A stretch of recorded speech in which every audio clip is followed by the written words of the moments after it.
empapar, es la hora, es el momento, que lo aproveche el maestro Leo Zuckerman. Querido Leo, un saludo, muy buenas lluviosas tardes tengas. Buenas noches, Pepe. Bueno, que llueva, pero no te mojes. Pues está lloviendo duro en el tema económico, ¿no? El que ya no se va a empapar es Carlos Ursúa, lo acabamos de decir. Correcto, ahora, el secretario de Hacienda. Regresa al TEC de Monterrey. Le da la bienvenida, quien fue secretario de Gobernación. Alejandro Poiré, que Alejandro Poiré fue secretario de Gobernación de Felipe Calderón. De Felipe Calderón, ciertamente. En la última etapa. Y ya cuando termina el gobierno panista y entra el gobierno de Peña Nieto, él se va nuevamente al TEC, donde tiene una plaza importante. Donde han hecho una extraordinaria labor de atraer a gente muy talentosa. Ahí está, ahora va a estar Ursúa, pero ahí está Carlos Elizondo, está Macario Esquetino, está Jesús Silva Herzog Márquez. La verdad han hecho una buena labor de atraer gente muy valiosa. Bueno, y hablando de gente distinguida y destacada, por como sea, te menciono a Luis Videgaray Caso. Nos están informando que se va también a la academia. Sí. Se va a dirigir un programa sobre inteligencia artificial en el Instituto Tecnológico de Massachusetts, allá en los Estados Unidos. El canciller, fue secretario de Hacienda, en fin. Fue el que trajo a Donald Trump, ¿te acuerdas? Claro. A Los Pinos. Y que tiene una relación personal, entiendo, la sigue teniendo con Jared Kushner, el yerno de Donald Trump, ¿no? Bueno, pues él va a encabezar un programa sobre la geopolítica de la inteligencia artificial. Interesante. Para el año académico que comienza el 4 de septiembre. Eso dicen fuentes que pidieron no ser nombradas, ya que los planes de Luis Videgaray Caso todavía no son públicos. Sí. Va a organizar una conferencia para el año que viene, va a entregar un informe de análisis final. Confirma que se va a unir al MIT, la oficina del MIT en Massachusetts. Declina hacer todavía comentarios, no es oficial. Se rumoraba pero es de buena fuente, Se rumoraba que Luis Videgaray iba a trabajar en Wall Street, en BlackRock, que es uno de los... fondo, el fondo más importante. En realidad, ellos venden fondos, es una empresa que hace fondos, digamos. En un principio se mencionó, pero esto no se concretó nunca, y sí la versión de que se va al MIT a este programa de inteligencia artificial con términos geopolíticos, eso sí está, te lo puedo adelantar, es así. Pues mira, bien por Luis Videgaray, es una buena chamba en su alma mater, que es el MIT, pero pues los problemas más bien están aquí en México, Pepe, creo que de eso es lo que querías de eso es a lo que te hemos convocado, por lo que publica el editorial de Financial Times, que molestó tanto al presidente de la República. Pues es que lo molesta porque él percibe que medios como el Financial Times, el Wall Street Journal, la revista The Economist... que son especialistas en temas económicos. Sí, y que también hay que decirlo, tienen una visión ideológica más cercana al neoliberalismo. Eso es un hecho. Son medios que defienden más la economía de mercado, que ven con más resquemor a los gobiernos de izquierda. Y bueno, pues todas esas publicaciones nunca les ha gustado las posturas del presidente López Obrador. Todas les dieron el beneficio de la duda, Pepe, hay que decirlo, todas estas publicaciones, pero ya 7 años de haber tomado posesión y 1 año de haber ganado la elección, pues empiezan estas publicaciones a decir lo que pues todo el mundo está a la vista de todo el mundo, y es que la economía mexicana no va bien. No estamos en una catástrofe, no estamos en una crisis, eso es importante decirlo, Pepe. Hay que poner el tema económico en su verdadera dimensión.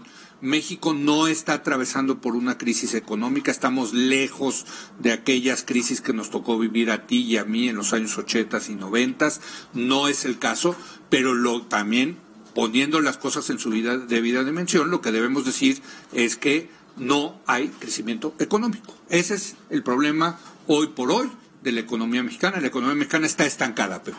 El Financial Times, desde luego, hace mención a la repentina renuncia de Carlos Ursúa a la Secretaría de Hacienda y dice que esto desgraciadamente sugiere que las esperanzas de los inversionistas estaban fuera de lugar. No, dice el Financial Times, no dejó dudas sobre los motivos de su renuncia, pues acusó al gobierno de tomar decisiones sin una justificación sólida y de imponer a funcionarios no calificados.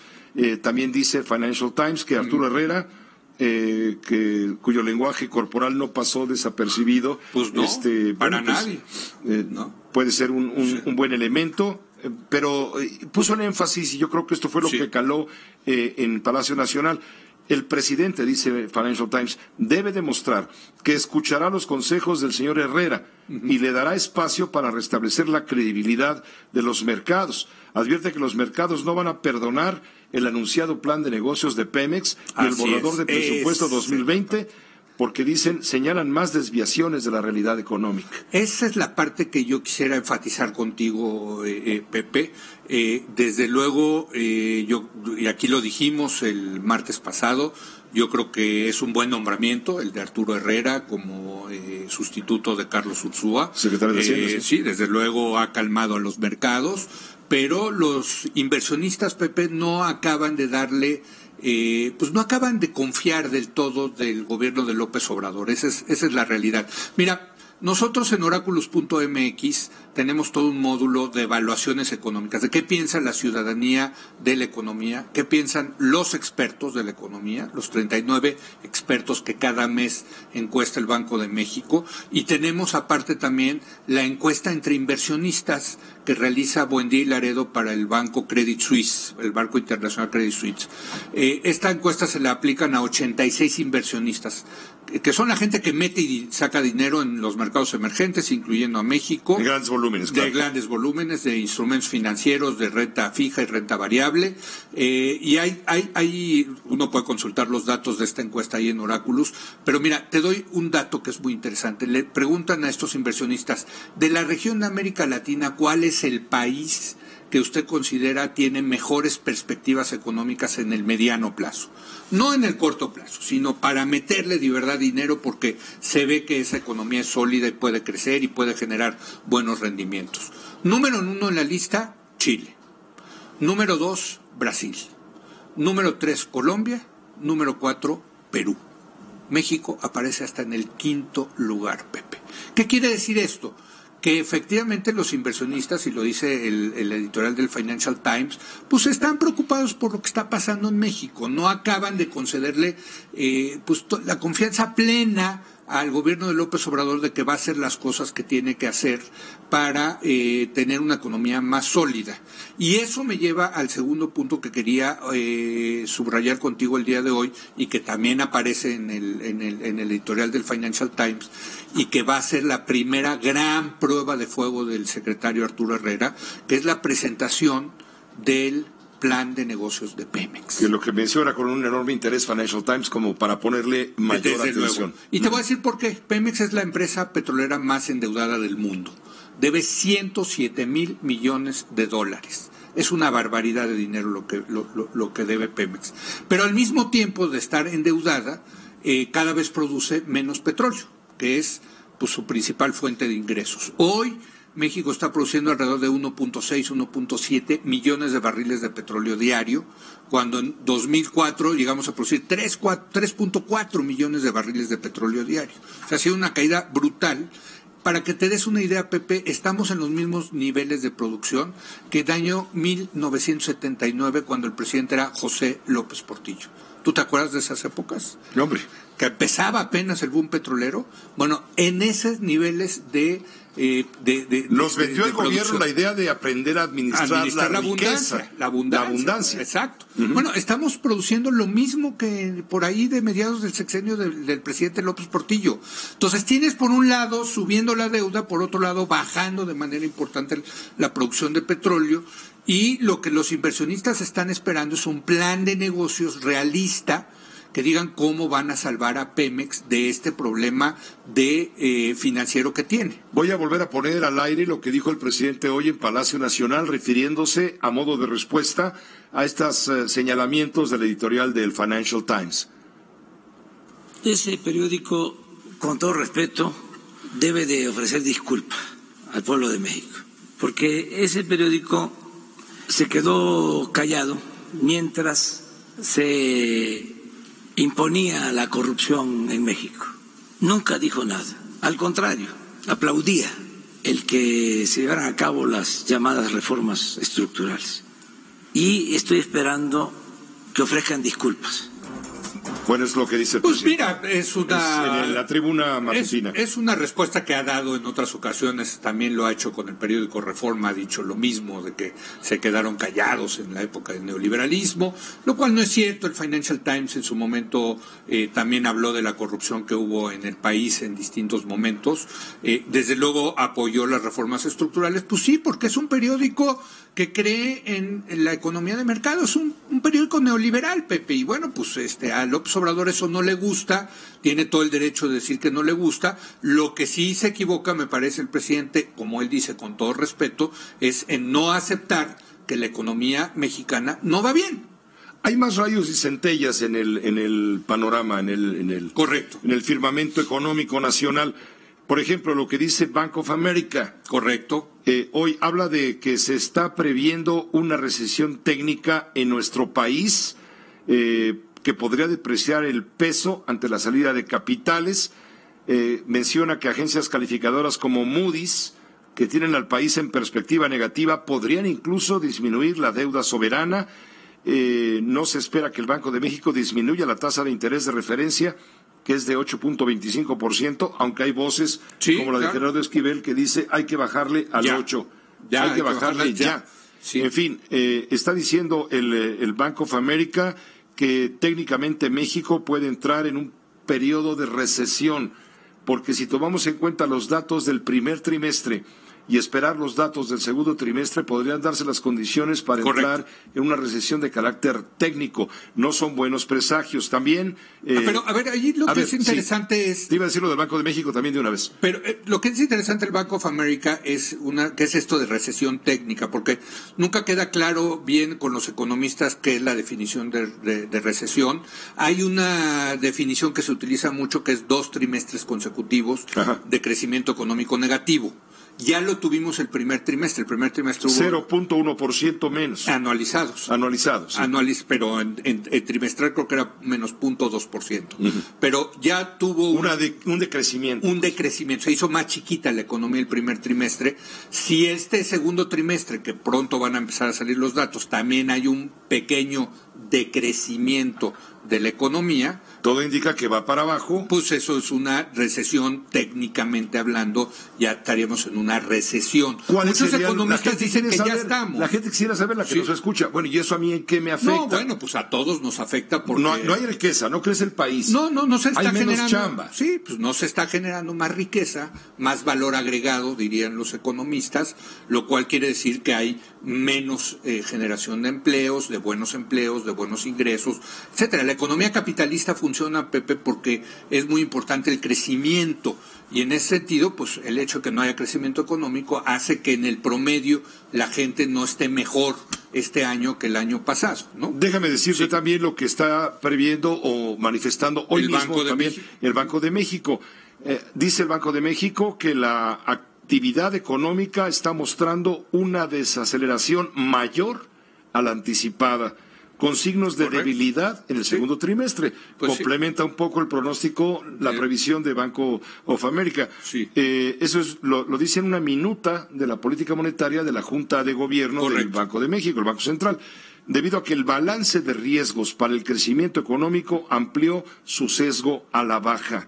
Y estos riesgos están, por ejemplo, las posibles dificultades en la ratificación del Tratado de Libre Comercio. Correcto. Y nuevas amenazas arancelarias por parte de Estados Unidos. En un ratito más vamos a ir a Washington para hablar de esto de la amenaza que está habiendo sobre el acuerdo comercial, que está siendo ciertamente amenazado por un asunto de política interna en Estados Unidos, que no quieren, No quieren, por ejemplo, el tema de las medicinas, ya lo hablaremos en un momento más. Sí, pero mira, Pepe, dentro de esto...